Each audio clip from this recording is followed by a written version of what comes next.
Today's case is a story that you should know about if you're a true crime fan. It sounds like a plot straight out of a soap opera. The young gold-digging wife is found dead in her mansion, and the only true suspect is her multimillionaire oil heir husband. The mystery started on August 26, 1985, when the police found the decomposing body of 31-year-old Mindy Schwartz inside of her 15-room mansion.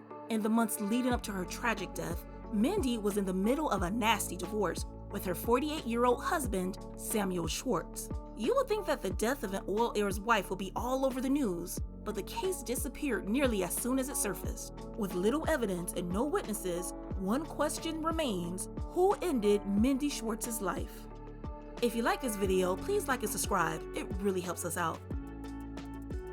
A Beautiful Nightmare: The Murder of New York Socialite Mindy Schwartz. Lifestyles of the rich and richer.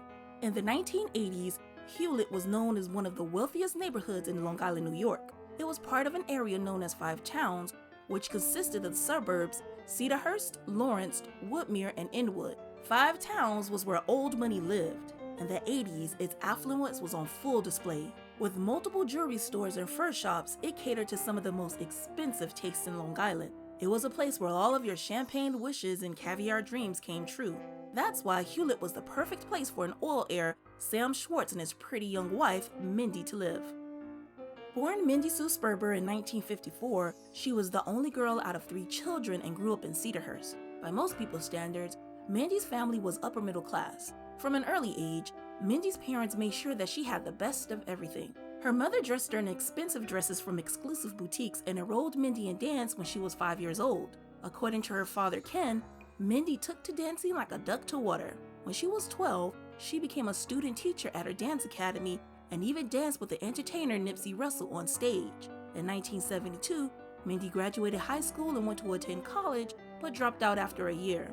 Dropping out of college awakened her wanderlust, and she began traveling all over the world by the time she was 20. Once she got the travel bug out of her system, she came back home to Cedarhurst and opened up her own dance studio called Mindy's Dance Theater when she was 21. Her friends said that Mindy was a passionate teacher who cared for her students and would even offer free dance lessons for the elderly. Her business wasn't the most profitable, so by the time she got married, it was more of a passion project. When she was 24 years old, Mindy met 41-year-old Sam Schwartz at a deli near her dance studio. The two immediately hit it off.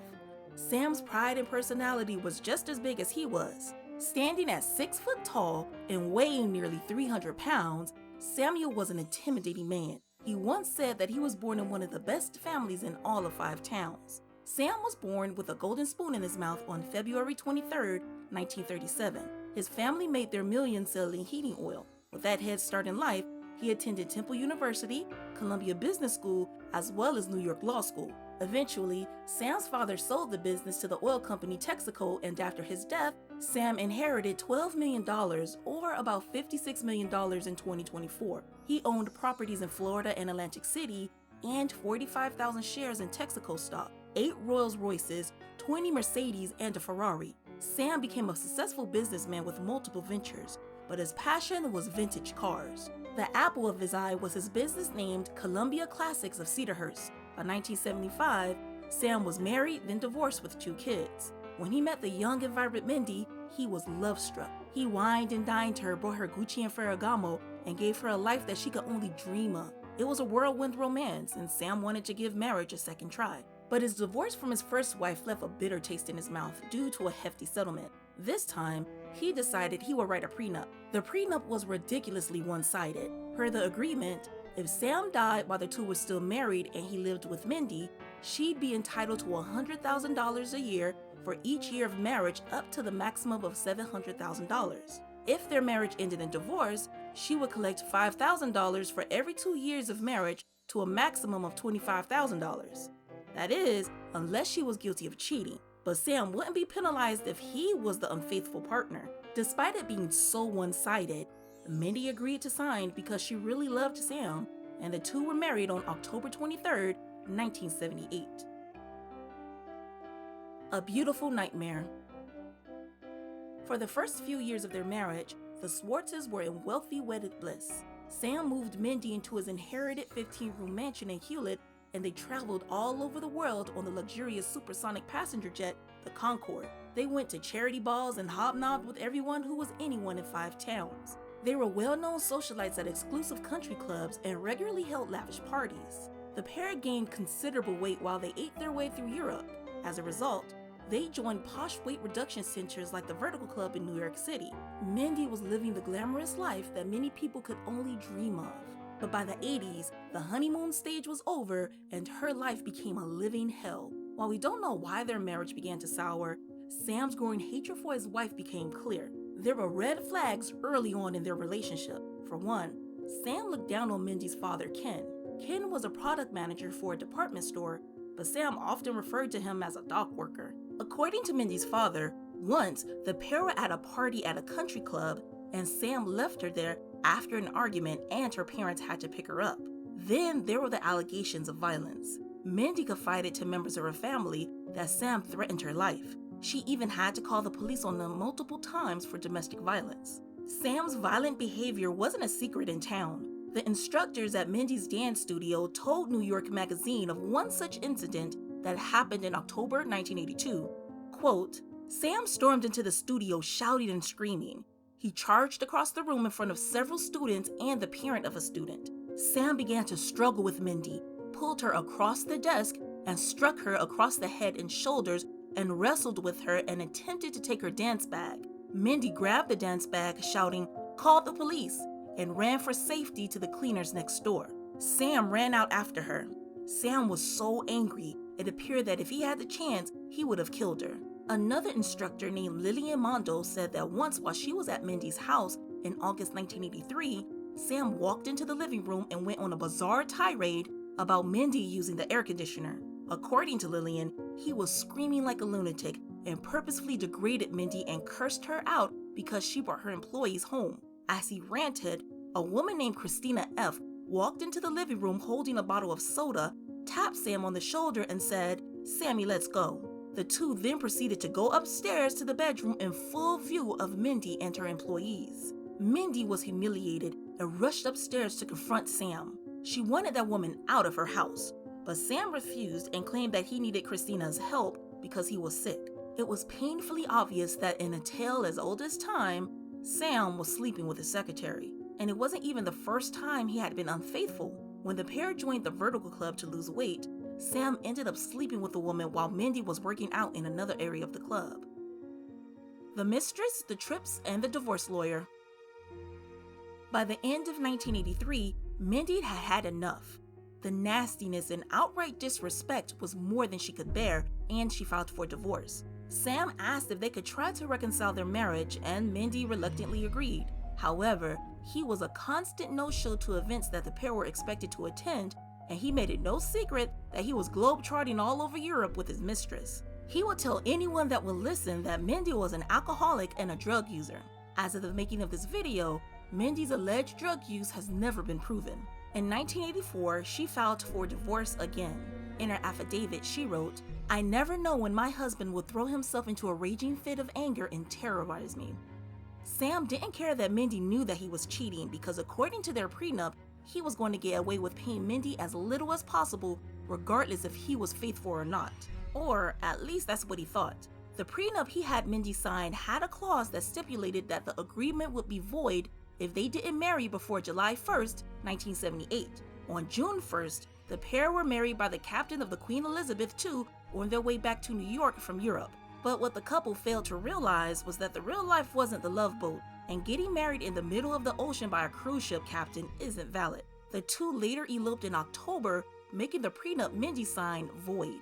Sam legally didn't have a leg to stand on. Mindy's lawyers was able to get a payout of $2,000 a week, or about $5,600 today, but Sam refused to pay, and Mindy's lawyer, Elliot Samuelson, had to go to court multiple times in an attempt to collect, but those attempts failed. As the divorce proceedings dragged on, Sam legally couldn't force Mindy out of his family's mansion, and so he shacked up with his mistress in an expensive apartment in Floral Park, New York. The fact that the prenup was void was a thorn in Sam's side.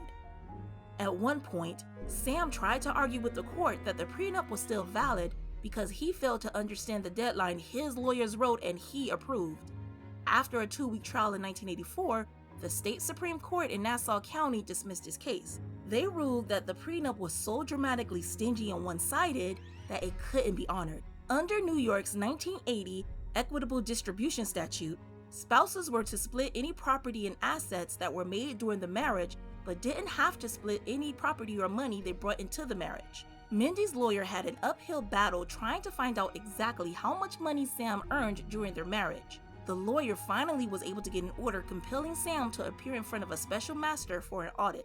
As Mindy and Sam went back and forth to court, Sam decided to be petty. He refused to pay any money that he owed her, despite the judgment stating that he had to pay her $2,000 a week and owed $60,000 in back alimony. Mindy claimed that he took all of her clothes, took the car she was driving, and gave it to his mistress and fired the maid. He would even take the toilet paper out of the bathrooms, and once he took a single bite out of each peach from a bowl of peaches. Legally, he couldn't evict Mindy, and when he couldn't force her out, that's when things became terrifying. Threatening notes were left all over the house that included a note that said, "Die." He stopped the repair of a burglar system and gave house keys to people that she didn't even know. Once, a random man walked into her bedroom in the middle of the night. After that, she got a deadbolt for her bedroom. Her family begged her to leave the house and move back in with her parents, but for reasons unknown, she declined. That decision left her all alone in an empty mansion. She ran up her phone bill up to $500 monthly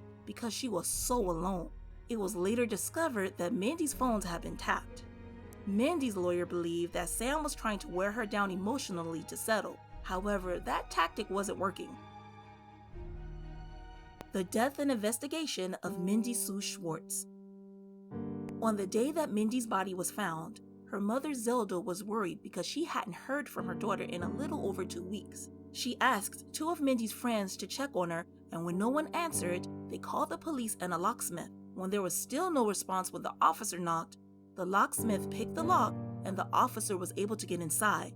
It didn't take long for him to find Mindy's body in her bedroom.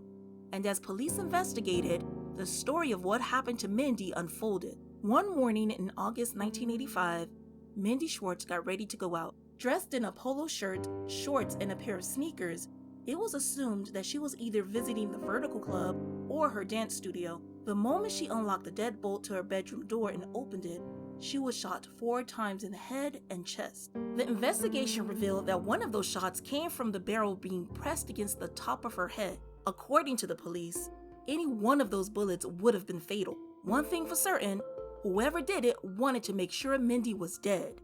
The mansion's air conditioner was off, so her body decomposed quickly. By best estimates, she was dead between 5 days and 2 weeks. Mindy's body had decomposed so quickly that investigators had to use dental records and her jewelry to positively identify her. It was immediately pointed out that there were no signs of struggle anywhere in the home and nothing was stolen. According to Mindy's autopsy, she had no defensive marks and she wasn't sexually assaulted. Furthermore, there were no drugs or alcohol in her system, and the only evidence that was found was a partial palm print on the handrail of the staircase that led to Mindy's bedroom.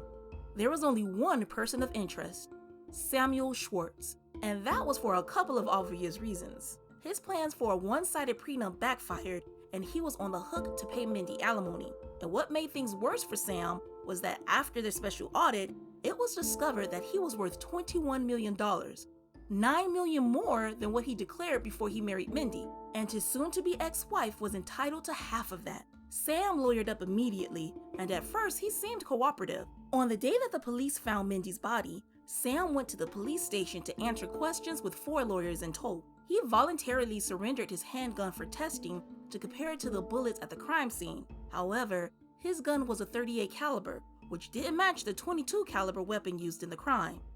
While Sam was being questioned, a team of detectives descended upon the Schwartz's mansion. They searched every room, drained the pool, and searched the entire 3-acre property, but found nothing. The police spoke to Sam again at his lawyer's office days later, but his lawyers didn't let him answer much of anything. According to Detective Alger, he said that Sam tried to paint Mindy in a bad light. During the interrogation, all he wanted to do was badmouth Mindy and imply that she cheated on him, though he couldn't prove his allegations. As the investigation continued into November 1985, hundreds of people were interviewed from Florida, New York, and Europe. but no arrests were made. To add to the frustration, detectives were hindered by Sam. He refused to answer any questions or give them his fingerprints. According to the detectives, Sam became their biggest stumbling block. Sam's lawyers told the New York Times that Sam's refusal to answer more questions shouldn't indicate that Sam had any part of the crime. His lawyer said, "We would like to see the crime solved, but it's the police's function to solve the crime, not my client's."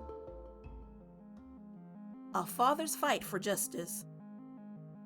By the end of 1985, the case went cold. Mindy's family had to watch in anger as the police made no progress in the case. In December 1986, Mindy's father, Ken Sperber, applied to the Nassau County Circuit Court to be the appointed executor of his daughter's estate. Normally, it's the spouse that's the executor, unless otherwise specified. However, this case wasn't normal, and the judge agreed. Once appointed, Ken sued Samuel Schwartz in February 1987 for $15 million for wrongful death, as well as the share of the marital assets that would have been Mindy's if she hadn't been murdered.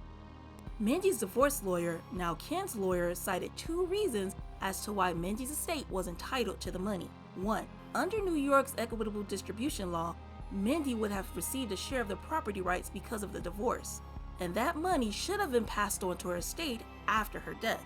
And two, that they believed that evidence connected Sam to Mindy's death by, quote, omission, commission, or negligence. Ken's lawyer's argument was this. They believed that Sam's deliberate negligence of refusing to repair the home security system contributed to Mindy's murder. As a result, Mindy's marital share should be preserved. The judge rejected Ken's first argument about the distribution law, but accepted the second argument that it was possible that Sam was responsible for Mindy's death. With that victory, Ken requested something else. He wanted the courts to compel Sam to give palm print and handwriting samples. Sam's lawyer said that they would fight any ruling that would require Sam to give his palm prints. In April of that year, a judge ruled that Sam had to give his palm prints. Sam's lawyer said that forcing Sam to give his prints was akin to an illegal search and seizure and violated his constitutional rights. Sam's lawyer also argued that it was his house and his fingerprints would be everywhere, but Ken lawyers pointed out that by his own admission, Sam hadn't been in the house for months before the murder. Sam's lawyer appealed under the Fifth Amendment. That made it the 15th time that he invoked the Fifth Amendment. His mistress, Christine F., also invoked the Fifth Amendment multiple times. On April 26, 1988, the judge dismissed the lawsuit due to Mindy's family not being able to provide any evidence that proved that Samuel killed or had any connection to the death of Mindy. As of the making of this video, Mindy's murder is still unsolved. Her father died in 2002, and her brothers, Joseph and Michael Sperber, continued to keep their sister's case alive, just like their father did. In an article written in 2006, Mindy's brothers were interviewed, and they said that they were keeping hope alive that their sister's killer would be caught. Samuel Schwartz eventually remarried and apparently became a good stepfather. He retired to South Florida and passed away a free man in 2013 at the age of 76. As of the making of this video, Mindy would have been 69 years old.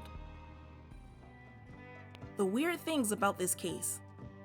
We at the Twin Files usually don't reveal our personal opinions while reporting cases, but there are a few weird things about this one that we wanted to point out. First off, this case is virtually unknown outside of Long Island. In an era dominated by shows like Dynasty and Dallas that flaunted the glamorous lives of the wealthy, you would think that the unsolved murder of an oil heir's wife would have been a high-profile case that made national news. It should have been all over tabloids like Inside Edition and Hard Copy, or more respectable shows like 2020 or 48 Hours, but none of these shows covered it. In fact, this case is so obscure that we actually found it by accident in a newspaper archive while researching another case. Also, there were a lot of unknowns about this case. The main one being, why wasn't Samuel made an official suspect? Everyone knows spouses are the #1 suspects until proven otherwise. And it was an open secret that Sam hated his wife and was abusive. There was also the palm print. Was it ever matched to Sam, or was it even tested at all? Another question is, how did the assailant get in her home?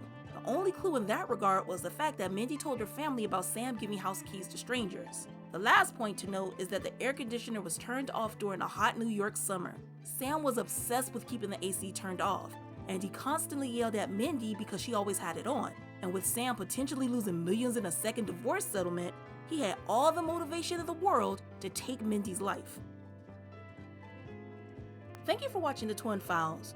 With all the circumstantial evidence pointed at Sam Schwartz, do you think he did it? Or do you think his money and influence helped him get away with murder? Let us know in the comments. We'd love to hear from you.